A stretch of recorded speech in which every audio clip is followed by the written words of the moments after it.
দুটো জাহান্নামের আগুনের জোতা পুড়িয়ে দেয়া হবে। ওই আগুনের উত্তাপে তার মাথার মগজগুলো ভাতের মারের মতো টপ টপ টপ টপ করে বেয়ে বেয়ে পড়বে।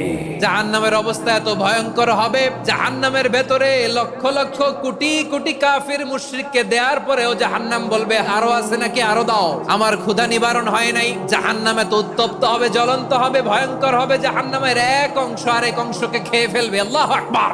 ফেরেশতারাও টালমাটাল হয়ে যাবে। জাহান্নামের রক্ষী ফেরেশতারা কি করবে তারা নিজেরাও বুঝতে পারবে না। কোটি কোটি মুশরিক কাফিরদেরকে জাহান্নামে নিক্ষেপ করার পরেও জাহান্নাম ঠান্ডা হবে না, শান্ত হবে না, বলবে হাল মিন মাজিদ, আরো আছে নাকি, আরো দাও।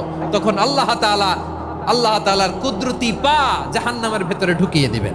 দেওয়ার সাথে সাথে জাহান্নাম থেকে আওয়াজ আসবে, কত কত বিইজ্জাতিকা ওয়া বিকদরিক, আল্লাহ বিইজ্জাতিকা ওয়া বিকারামিক, আল্লাহ আপনার ইজ্জতের কসম, যথেষ্ট হয়েছে, এনাফ এনাফ। সুবহানাল্লাহ পড়তে পারলেন না মজা করে?